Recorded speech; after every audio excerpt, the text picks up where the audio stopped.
evening, everyone. The highlights of the news this Thursday. Traffic accidents. A Beaver County man is being held for murder. And more later. Hello, everyone. Welcome to the Snodacast. I am your host, BlackShed56. I am joined by my second in command, DimondAssassin, aka Lewis. What's up, everybody? Unfortunately, we could not get a lot of other people to join in, but we've done this before where it's just the two of us. And no, there's no sexual tension, so don't ask. Anyways, this is Snodacast Season 5, Episode 11. And, well, we can't do any episode without the age-old question of weekly updates. So, this is the segment of the show where we basically go over how everybody's week has been. It's a way to get kind of relaxed and, you know, just in case anybody happens to be curious about what the fuck we do. Outside of this, they can figure it out. All right. So, Lewis, how's your week, buddy? Pretty normal. I can't complain. So, Yeah. just trying to get a schedule going. Yeah. That's about it. Stream schedule? Yep. Not just stream schedule, but just like everything. Schedule in general. Schedule in general. Yeah, I got you. Because I'm not working right now, so. And for once, if you'd like, you can check out his stream or his Twitch channel. We are going to leave a link in the description below. And I was actually on one of his last streams as of this recording, which is Tuesday. Mhm. So if you want to watch his, as far as I know, last Helldivers stream, then yours truly is on there. I actually think we actually have the same camera setup too. Yeah. Yeah, so funny enough. Anyways, my week, it's been okay. Can't really complain about much. Didn't really get to do much this weekend. Aside from, I think I went to Dave & Buster's. Yeah, I went to Dave & Buster's on Saturday. So aside from that, I didn't really get to do all that much. So yeah, you know, been a relatively decent week. Work's been okay. I was off yesterday. I did get to catch that solar eclipse, which was pretty damn cool. My first ever eclipse, and yeah, I plan on checking out the next one whenever it happens. So we'll see. But I guess on to now showing, huh? Mm-hmm. All right. Now showing this week, we have Civil War, the new Alex Garland filmed, and actually supposedly supposed to be his last, as well as Arcadian, the new Nicolas Cage horror thriller, I think is what it is. But, so on to Civil War. Lots of things that people could talk about with this movie, but we're not going to get into that. We're just going to talk about it as a movie. Controversy! Controversy! If we were just on Spotify, I wouldn't give a fuck. But that's a different story. And no, Daddy YouTube doesn't abuse me. I just have those belt marks for another reason. No, I'm kidding. Anyways, so as far as this movie goes, I had nothing against Alex Garland. I thought Annihilation was really, really good. I did not get the chance to check out Ex Machina, though I've heard nothing but good things. And yeah, this guy seems to have a pretty decent career of like splitting people. You either have people that absolutely love the film or they hate it for another reason. So I don't hate Annihilation. I'm disgustingly in the middle of it because I'm just like, there's some really cool shit in it, but I don't love this movie. It's not my favorite movie. I've only seen it the one time. I never really have any intention of watching it again. I'll watch clips, but aside from that, I probably will never watch the whole movie again. Now, as far as this, I think it's an interesting concept. Definitely inspired by what's been going on lately. Yeah. But yeah, I think it's a decent concept. There's only one thing that kind of makes me scratch my head is the alliance between California and Texas. I'm like, you have a whole 2 states in between that. How the fuck did that alliance work? I think that's the biggest issue that a lot of people have. Yeah, and just realistic of like, I mean, never say never because anything can happen, but at the same time, let's be realistic. That's not happening for quite a while. I think he just wanted the 2 biggest states, minus Alaska, to have an alliance, and I'm like, that's not a bad idea. There's only one problem about that though, is California is California, and Texas is the opposite of California. I'm trying to keep this politically vague as possible, but for the majority of people who are chronically online, you probably have an idea. But I think it would have if they would have made it to where it would actually make logical sense of why the two different states would actually come together, I think people would be like, okay, that's fine. Well, but yeah, you They don't want to wouldn't. show They that in the wouldn't like it. trailer. No, no, Yeah. no. That's what I'm just saying. Like, I feel like a lot of people would be like, okay. Yeah. I mean, it's whatever. Whether you hate the idea or like the idea, I think as long as it makes sense, it. But I think a lot of people were like, nah, this is this is dumb. A little bit. I will say this though, out of all the trailer lines, and I think I brought this up last time we were talking about it. Whenever we were talking about Alex Garland announcing his retirement, that line from Jesse Plemons, the whole "Don't shoot, we're Americans." Yeah, but what kind of American are you? You don't know. I was like, damn, that's a good line. Mhm. I really is like, geez, that actually immediately makes me want to tense up. That is actually a really good line. So I mean, I think that this movie is definitely going to be. I think it's going to be a powerhouse of performances. I've yet to see anybody in an Alex Garland film not give 110%. So I'm curious. I'm curious about this movie. I definitely am going to check it out, but I don't think I'm going to go out of my way to go see it opening weekend. I'm pretty curious on how it'll do because, Yeah. uh, especially with still how we're at right now with the whole let's cancel everything as possible. Yeah. I think a lot of people are gonna either have something to do with the movie outside of it whatsoever. I feel like people are gonna try to do outrageous things and Well, stuff. people are already trying to do outrageous things. It just depends on what context you give them. Well, But yeah. yeah. I mean, But mostly likely trying to affect the amount of people watching the movie in a sense. oh yeah, Yeah. in that sense, yeah, that's different. Absolutely. I don't disagree with you there. But on to our next film, the new Nicolas Cage horror thriller movie. Arcadian. Looks interesting. I can see it going to shit. And it honestly kind of gives me a Quiet Place vibe. So I'm curious if that's where the inspiration came from, because a lot of these like sections I'm like, okay, it gives me Quiet Place meets teen romance movie, which can work, but I don't see it working well. I'm going to wait for the reviews on this one, aside from the fact that it is a Nicolas Cage movie, but that doesn't mean it's automatically going to be great. Nicolas Cage has been in a lot of bad movies. Don't get me wrong, he's the best part of said movies 9 times out of 10. But doesn't make the movies any better.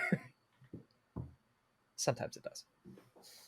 But I personally have no ill will towards this movie. I hope it does well. I hope it's an underground hit, or I hope it's a smash hit. I really don't care.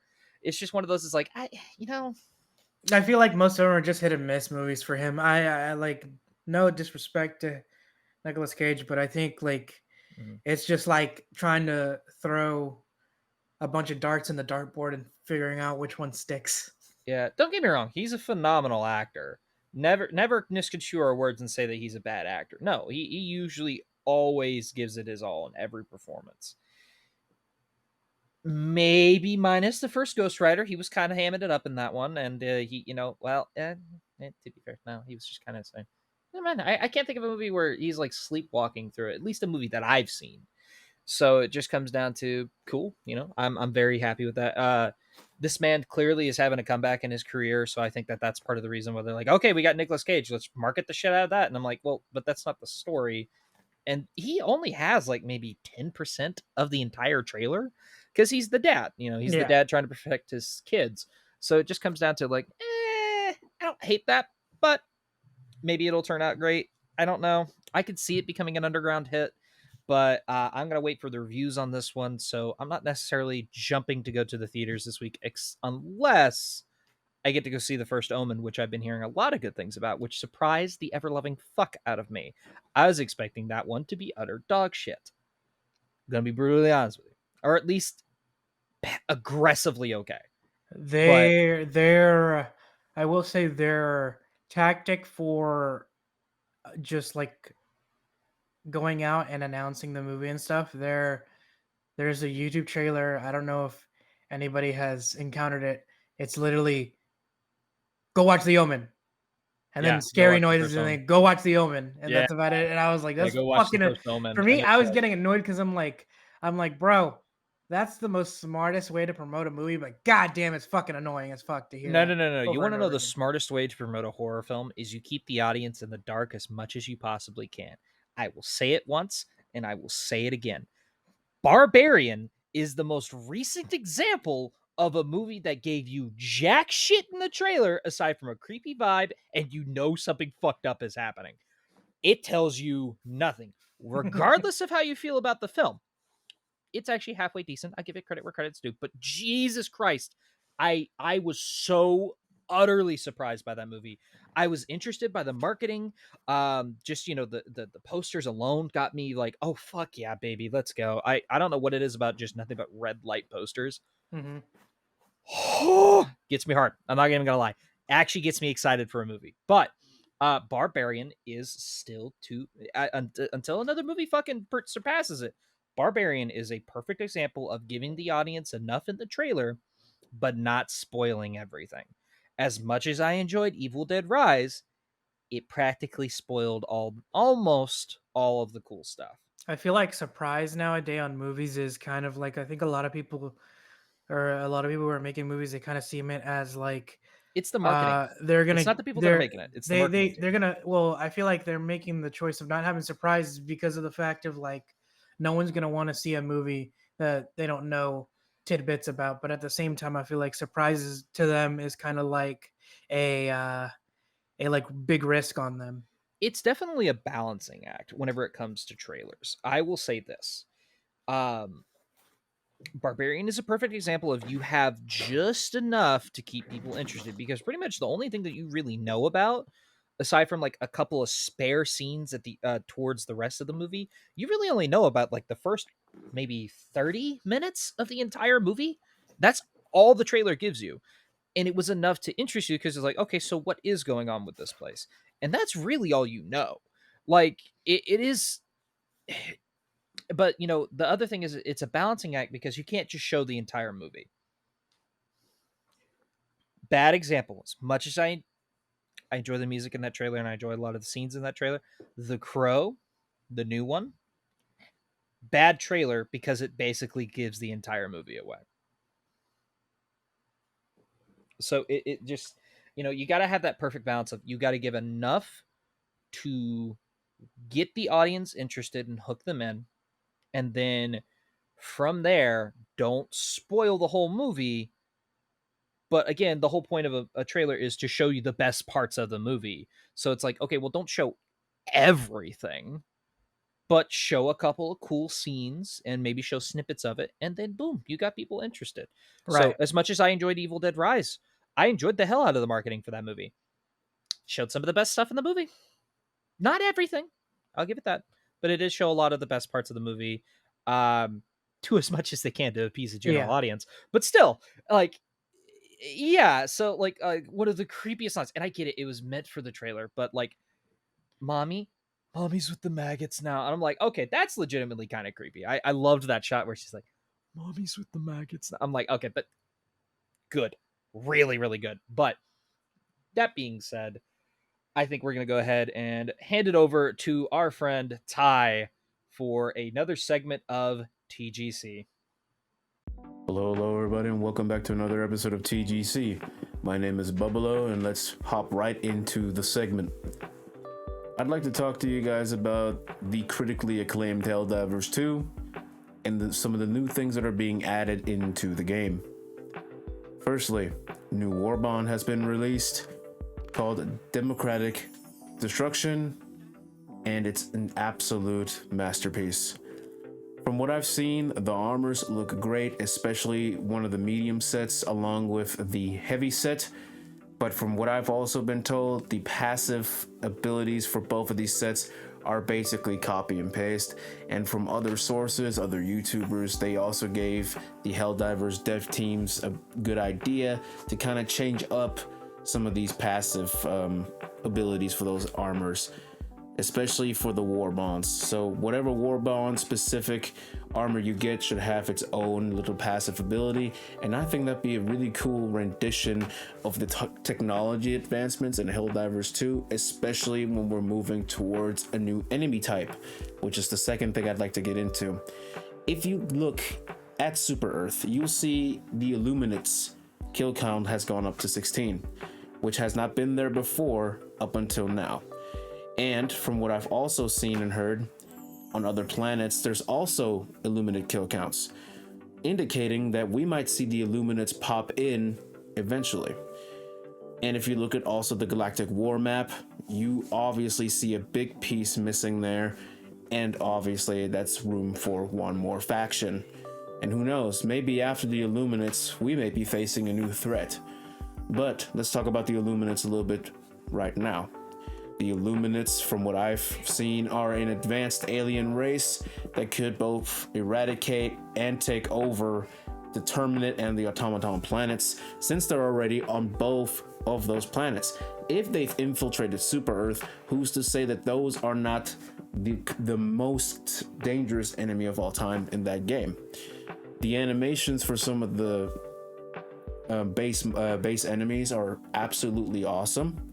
And I've also seen other enemy types from the Illuminates, like a wizard and some sort of, I don't want to say it like that, but some sort of supreme wizard, basically. I just call them wizards.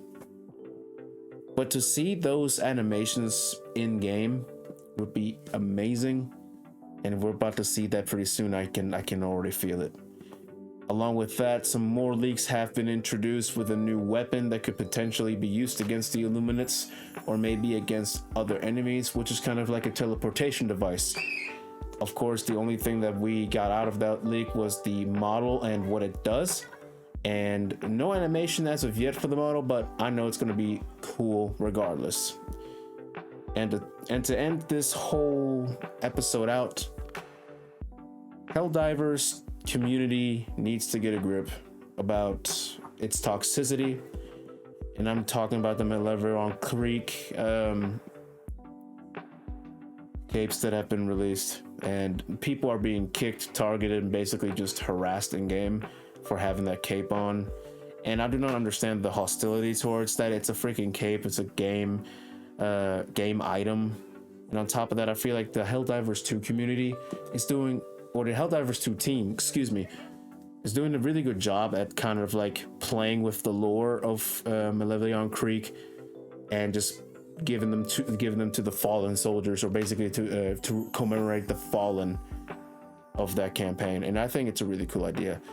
But the community needs to get a grip and stop with all this toxicity. It started out with targeting low-level players and less experienced players, kicking them out of lobbies and team killing them, to just basically just being absolute degenerates in game, killing people, taking their samples and then kicking them. It's been considered now that Helldivers is starting to become one of the most toxic communities out there, but we don't know what for sure what's going to be happening in the future, and hopefully the Helldivers 2 team can put something in place to kind of prevent that from happening. But I know we'll get somewhere in the meantime.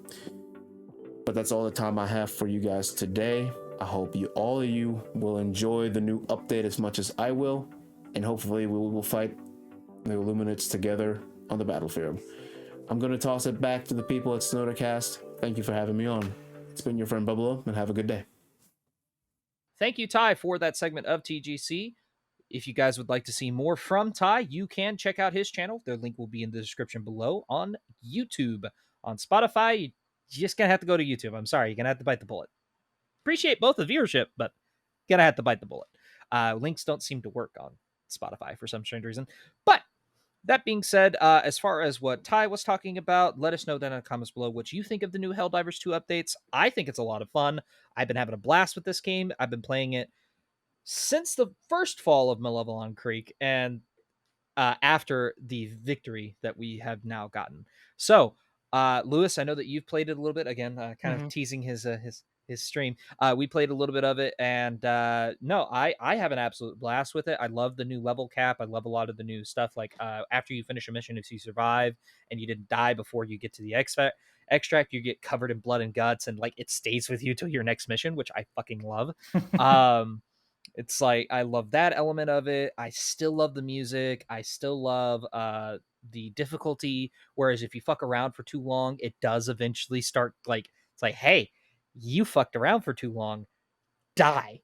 And I do love that. I love the whole like it does try to it really works with a full crew, but honestly you can make it work with you or two other people or just you and one other person. Me personally, I absolutely adore Helldivers 2. What do you think? I like it a lot. I think I still got a lot to like just explore and just play the game and just experiment with different weapons and stuff and whatnot. Yeah. But no, I think it's a really good game. It's going to be really tough depending on when the update comes out. Who else is going to be setting an update for that same day and stuff? So it's going to be real tough for whatever game is going to come out with another update or a new game coming out. So All right. So the topics for tonight are Dune Messiah is officially in development. Praise be to Muad'Dib. Julia Garner has been Jesus casted as Christ. Silver Surfer in Fantastic Four. And of course, we to kind of piggyback off of TGC, we do have some Helldivers 2 leaks that have not been coming out yet. And also a praise on high, may the fucking devil who produced this burn in hell. Kevin Smith has announced a remaster for Dogma, what I would argue is basically his best film that he's ever made. Fuck you, Clerks. I love you, but Dogma's a shitload better. And you can fight me in the comments. But speaking of Lisan Agaib, let the holy war begin, baby. Let's get into some fucking Doom Messiah. I am excited as shit about this, if you cannot tell. I absolutely fell in love with Dune.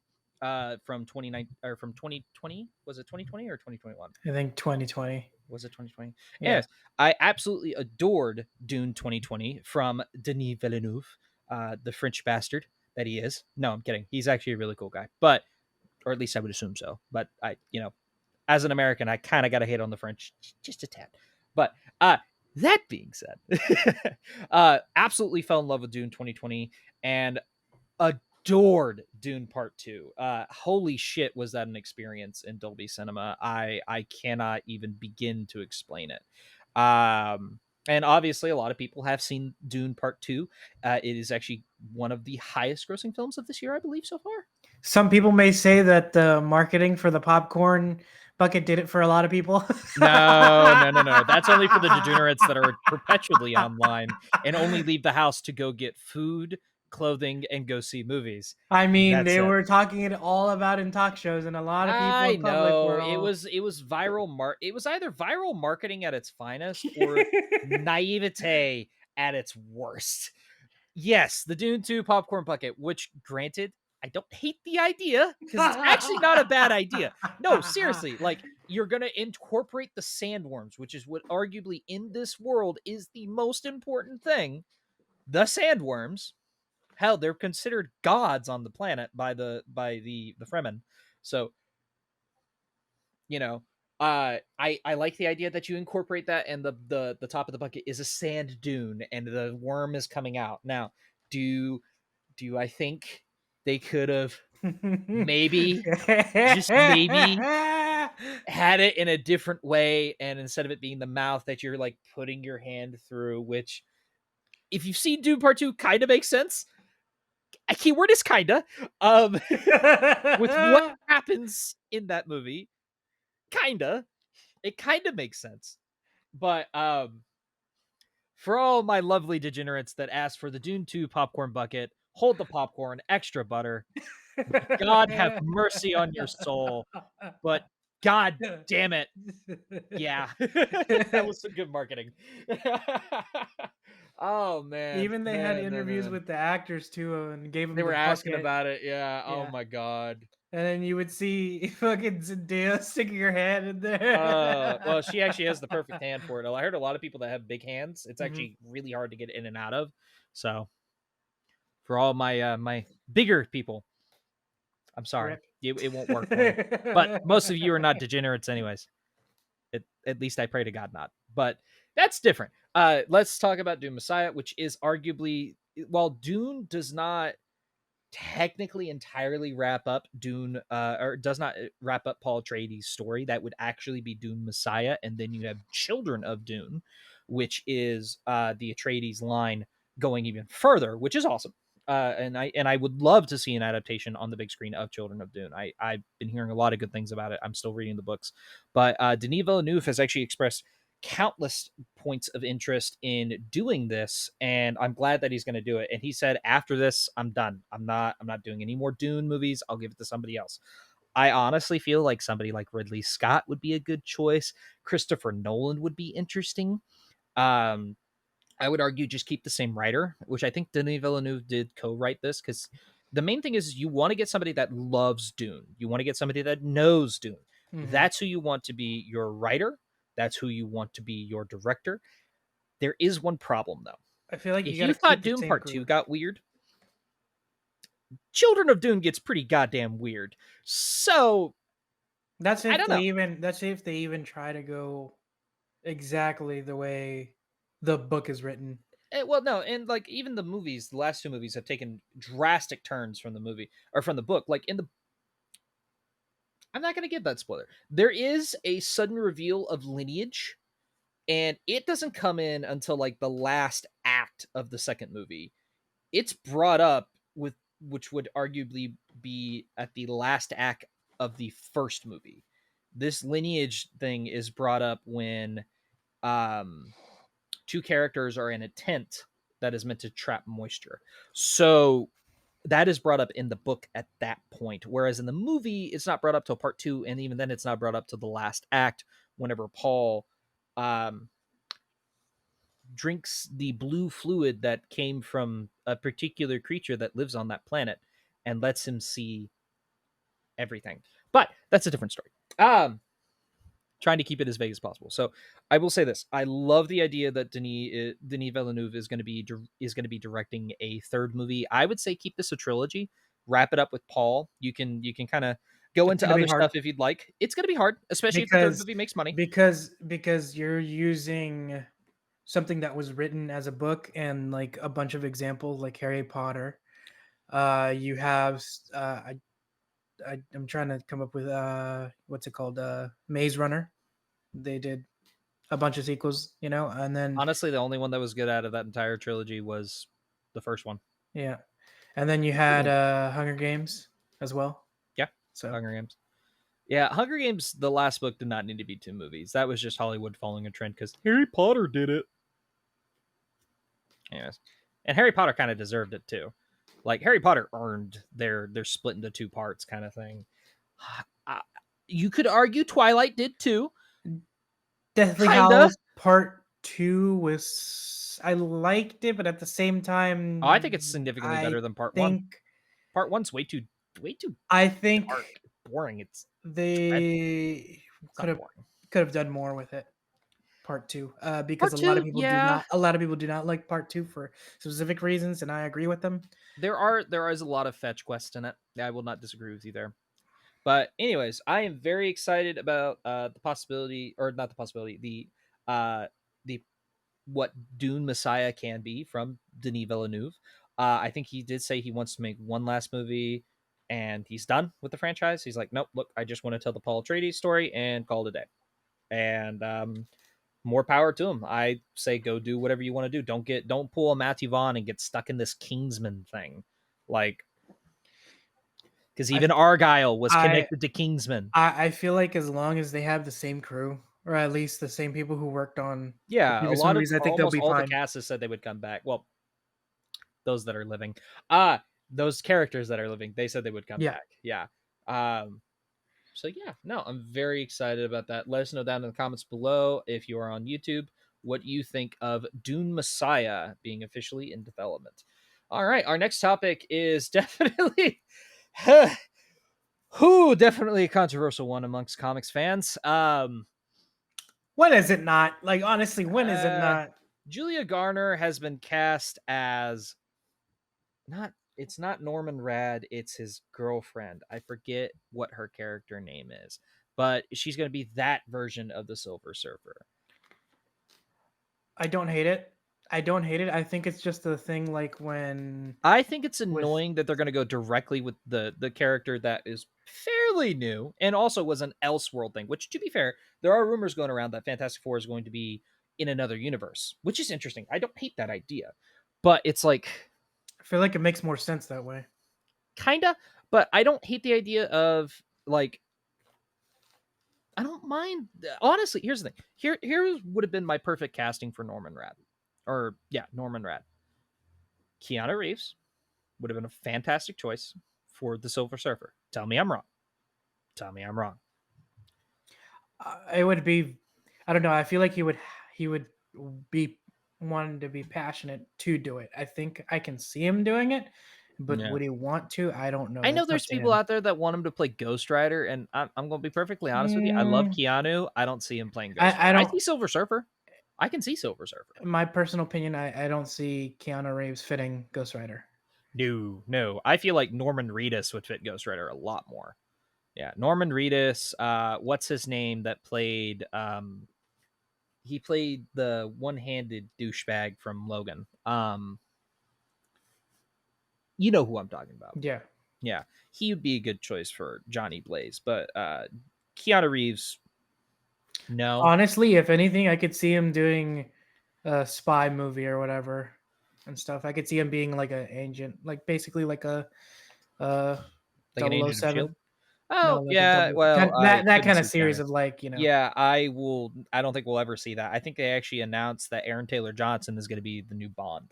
Yeah, I which know, is but I'm interesting. just saying I like think that's that really kind of cool. style is what I was saying, like kind of like. Oh yeah. No, Yeah. I don't disagree with you there.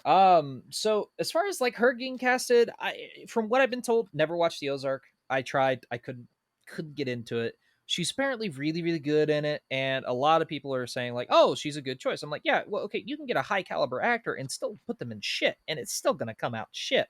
So it's just one of those. It's like, I don't know. I've been mixed on a lot of the casting. Vanessa Kirby as Sue Storm, fantastic. I think that's a great choice. The guy they got to play Ben Grimm, from what I've been told, really good choice. I don't know how I feel about Joseph Quinn playing Johnny Storm. I think that's an interesting one, to say the least, but I feel like he'd probably do a good enough job. He's still a relatively new actor, and from what I've seen, maybe a little less over the top Eddie. You probably have Johnny. I feel like if the writing's done well, I think it'll be fine. And we both know the writing won't be. But Yep. that's a different story. So here's the thing. I get that you're doing an Elseworld thing. I get that you're doing another universe, and that'll eventually fold into, probably after Secret Wars, this version of the Fantastic Four will be now a part of the new MCU. And apparently they are going to treat Secret Wars as like a soft reboot. So I don't hate that idea. I don't know how I feel about this version of Silver Surfer. It's just one of those, without going too political, it feels like they're trying to earn brownie points for an audience that just isn't there anymore. And I don't know why they have their heads so shoved so far up their ass that they feel they still need to pander and get brownie points. Stop it. Get some help and fucking write good shit. Whether it has to be a male character, whether give the fans what they ultimately want, adapt a lot of comics. Like here, I actually heard a really good idea. Adapt the first Fantastic Four comic. It's not that fucking hard. Like, give us a mole man. Give us like, let it be set in this like super or this like futuristic 60s era kind of thing, almost like Fallout if the nuclear fallout never happened. You know, that kind of thing, right? Yeah. So like, give us that. Give us the mole man. Give us this giant green blob that's on the cover. I don't give a shit. You don't even have to give us an origin story. You could do it as a flashback, which I think is what the comic did. Like, in all honesty, just adapt the first fucking comic. That's not a hard concept. I think It's it's actually just an the amount. interesting one. I think it's just the amount of like money and kind of that direction, that way of forward thinking of This is like Disney and Marvel that we're talking about. They just throw money at it and see what fucking works. Yeah. And then they throw more money at it if it does work. So it's just one of those, it's like, how is it so hard to adapt like some like nitpick some like of the original and the classic Fantastic Four comics, update it if you wish, and go from there. Why are you going for these characters that are, in the grand scheme of Marvel's history, babies? Like babies in age. Like they're, like I think this version of the Silver Surfer, there's been like 2 or 3 different versions of the female Silver Surfer. Fine. That's okay. I don't hate that idea, especially if you're going to do an Elseworld story, but it's like this is Marvel's first attempt at a live action Fantastic Four back on the big screen.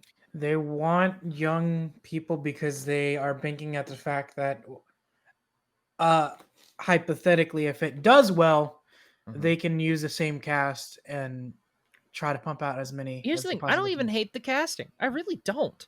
Like, she's a good actress, but it's like, why are you making her what, let's be perfectly honest, if you go up to a comic book fan and you say, who's the Silver Surfer and what is his gender, they're usually going to say male. And his name is, you maybe will get somebody to be like, I think his last name's Rad or something. It's like, yeah, he's a dude. So usually when you think of the Silver Surfer, you think dude. Most people, and I'm talking like general audiences, most people don't, they're going to be confused. Like, why is the Silver Surfer a female? That makes no fucking sense. Honestly, it's just a thing to just try to be progressive when in reality, like, I'm gonna be honest with you, a lot of stuff nowadays, a lot of people don't like progressiveness. No, because it's been shoved down our throat for the past, almost 10 years?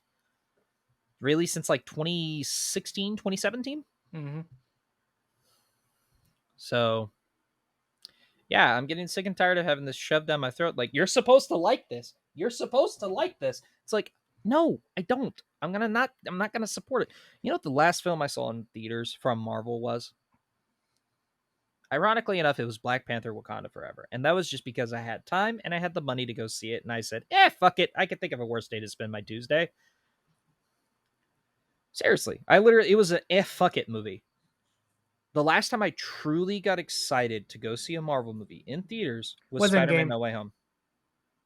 No Way Home. For me, it was Endgame, but... No. Endgame was really, really good. So if you're talking like that's like exclusively Disney Marvel, then yeah, I would say Endgame. The Endgame was the last one I was truly excited to go out of my way to go see it in theaters. I saw it 3 times in theaters. It's pretty good. I haven't seen a lot of movies 3 times in theaters. I saw Guardians of the Galaxy Volume 3, but granted, that I don't really consider this last phase of Marvel because that was clearly supposed to come out during Phase 4, but because of everything that happened with James Gunn, it got pushed back into this. So that was clearly a Phase 4 film that was meant to come out during Phase 4 and came out in Phase 5 instead. So it's just one of those, it's like, look, I want to get excited for these movies, and you actually have good casting choices. It's just, you're doing this again. You announced the cast, and yeah, I had some mixed to negative reviews, but the vast majority of it was overwhelmingly positive. Like, oh my god, this actually looks pretty interesting, cool.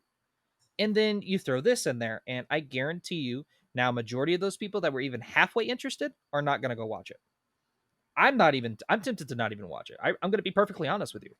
Like, I'm not going to go out of my way to go see it. Most of the movies that I like the Fantastic Four. I don't go out of my way. I rather just wait until it's about a few months or a few weeks from now, and then someone already has a full dive and explanation of the whole entire completely movie. Yeah, that's how I watch the Marvels, technically. So, yep, it is what it is. But going from that to something that I know we both can actually be interested in, there are a couple of Helldivers 2 leaks, particularly with one type of enemy that was from the original Helldivers. Yeah, I like that. Everything else is mostly just weapons, like weapons rumors and armor rumors as well. I was going to ask, how much of the first game is in the second game? Because I never played it either. As far as I've been told, they've only been really shown. There's like 5 or 6 different enemy types. Mm-hmm. They've only really shown 2 so far, and they've been teasing 1. So it's like, okay, cool. So I'm interested to see where they go with this, because these are supposed to be more like ethereal beings that I think they're like beams of light or whatever. So it's interesting. I will not disagree to that. It is very interesting. So there's a lot of rumors saying that they're going to probably come out with the next update, especially because now the automaton forces have been defeated, and we're Yeah. already holding back the bugs really, really well right now. I have a feeling either the automaton forces are going to come back in full swing because they've already got with this last update, they now have their own ships up in the sky, and they can call down stratagems and everything else like that. So that's genuinely interesting, as well as they also have their own little flying drones, which are very hard to kill.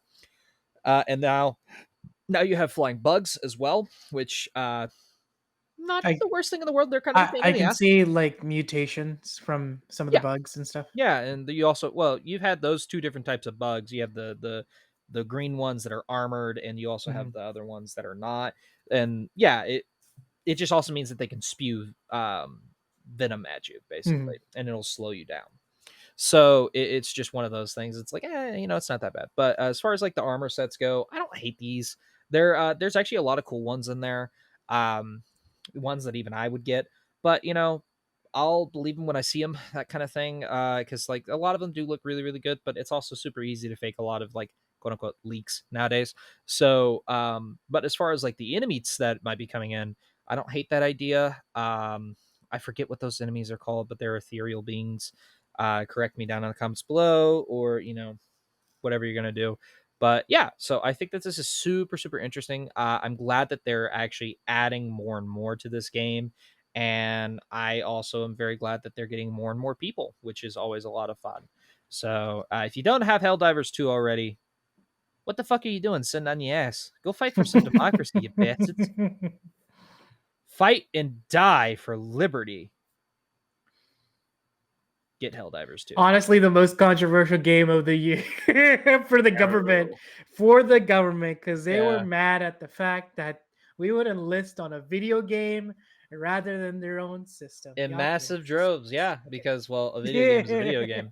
Yeah, no, no. I mean, no, if this is all like an elaborate version of the episode of Johnny Test where where you play the game, and then eventually, if you do a really, really good job, you get recruited into the military because you did such a good job. Which they have actually said that. I think they said that there was a game that kinda sorta did that, and the government got in a lot of fucking trouble for that. Primarily the military complex. But yeah, so it's like, okay, cool. I don't hate this idea. It's not a bad idea. And of course, like, if you're a Starship Troopers fan, I highly recommend this game if you haven't gotten it already, because it is very Starship Troopers-esque. If you're just a PvE fan, like a four player co-op PvE fan, you're gonna love it. I think honestly, I can see a lot of people from the COD community who have COD community will been absolutely adore wanting this. something new. Yeah. Since zombies Besides the same old thing for the past 5 years. Zombies has been fucking dropping the ball for who knows how long at this point. So yup. But apparently there's rumors going around that they're going to be doing a Black Ops. I forget which one it is, but it's one of the Black Ops remastered. 1. Is it going to be Black Ops 1? I think 1 or 2. I heard somebody say it might be 4, but they're going to actually add a campaign this time. No, I don't hate that idea. I know that they were going to do either 1 or 2. I just can't remember which one. I'm assuming. I would say Black 2. Ops 1 probably, just to be safe, and then do Black Ops 2 some other time. I wouldn't hate those. Actually, I don't mind remasters. Their remaster of Modern Warfare the original Modern Warfare was actually pretty good. So yeah, we'll see. But as far as Helldivers 2 goes, let us know what you think of any of the leaks that you have heard, or any of the rumors of enemy types that you have heard in the comments below. Once again, if you're on YouTube, if you are on Spotify, I may or may not actually give us a poll. I don't know yet. But if there is one, cool. I did. If there isn't, my bad. Bite the bullet. Go to YouTube. Do it. All right. And on to our final topic of the night. Kevin Smith has announced rumors that not rumors. Kevin Smith has announced that there is going to be a re-release or a remaster for the out-of-print movie Dogma. Now, Kevin Smith has actually basically said, fuck me. Seriously? What? Okay. So this might be a whole big April Fool's thing. God damn it. Because Kevin Smith posted a Dogma remastered coming 2024. Faith is a funny thing. And he said April Fool's, sadly. But that being said, I do still want to talk about this on stream because, or not on stream. I do want to talk about this on the podcast because I love this movie. This movie, I would argue, is hands down probably his best movie. And if you are a fairly religious person, I think even you could find this funny because the movie is really funny and it is a really good movie on top of that. Like, yeah, it's over the top, but it's like it's so entertaining. If you like Kevin Smith movies, and you haven't seen this one, highly recommend it. I think you can find it on YouTube. The reason why we haven't gotten a Blu-ray release, well, okay, we got a limited Blu-ray release. The reason why we haven't gotten any 4K releases or anything else like that is it was produced by Miramax. For those of you that don't know, Miramax was a Weinstein Company producer. So it was a Weinstein Company production. And Kevin Smith has drastically pushed himself away from the Weinsteins. And he has actually said, like, no, I mean, if in all honesty, if I never if I never end up sending out a remaster or anything like that, I'm not going to consider that a loss because I don't want to ever work with them again. Love or hate Kevin Smith, I can appreciate him for standing up for his values. Fight for this damn movie, man. It's one of your best fucking movies. Like, I don't give a shit if it says Weinstein Company before the damn thing. There's a lot of movies that I'm like, I don't really like the fact that Weinstein's made this. But, like, I still enjoy the scary movies. The first 3. A little bit of 4. You know, I still enjoy half of Tarantino's work. Minus Jackie Brown. I still enjoyed, like, so much shit. And it's like, look, I get that Weinstein was a despicable piece of shit. But that doesn't mean that these good movies should be fucking shat on because of that. Give us some re-releases. Give us some remasters. I'd love a 4K copy of Dogma. You announce a 4K copy of Dogma, I'm putting $50 down for a pre-order ASAP. Shit you not. Even if I don't have the $50, I will go find the $50 fucking dollars and put it down for a pre-order. That's how much I enjoy this movie. That's how much I adore this movie. And that's how much I would love a copy of this movie. It's hard to even find a copy of this movie. Seriously. Like, even a DVD is hard to find. Unless you're on Amazon. But I don't want a DVD. I want a Blu-ray. I want a 4K. Like, come on, man. If I gotta bite my tongue and just get a fucking DVD copy, then I gotta bite my tongue and get a fucking DVD copy. It sucks, but them's the breaks. But, like, seriously, I would absolutely adore, like, I don't necessarily think Screen Factory needs to do this, but like Annapurna or whatever the hell they are, Annapurna, they've done a lot of out of print movies. They find the prints and they do a remaster of it. They did one for Reanimator. They've done one for countless other horror films and countless other like low budget indie films, and I love that. You know, like a lot of these movies you never thought you'd see on DVD or anything like that were out of print. They find a way, and they do a really good job. So, you know, it's like, I would love for them to do something like that with Dogma, but Kevin Smith has said that he doesn't express any interest in it. And I'm like, look, dude, fight for your fucking rights, man. Like, fight for your art. You're telling me that a Clerks was a Weinstein production? You would have given up on it? I doubt that very fucking seriously. You have 2 sequels to that. Technically 3 now. Like, come on, man. That's my rant. But Well, anything with besides the kind of April Fool's joke of the movie, something recently, just to kind of add on to end the whole entire podcast.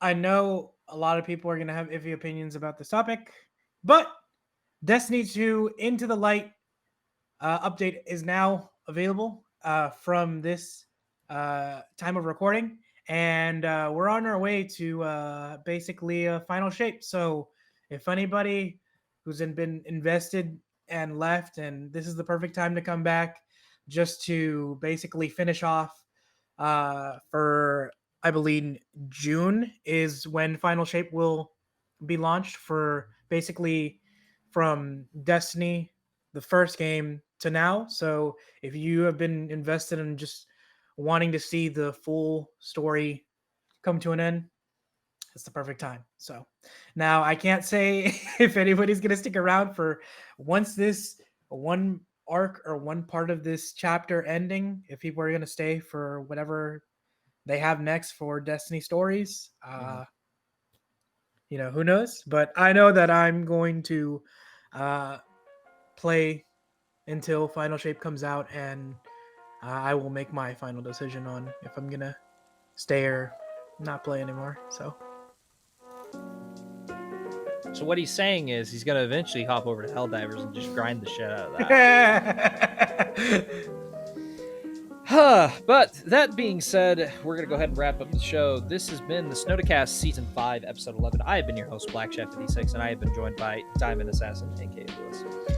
see you guys in the next episode. Absolutely. And assuming he's here. This man.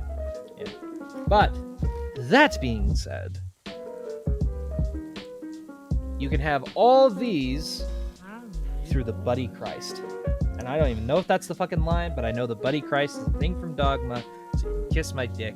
But that's a really good fucking joke. Venkman's been slimed! Fuck you. Don't do that shit. No. Alright, everyone. I've been Black Chef 56. This has been the Snodacast. We'll see you all in the next one.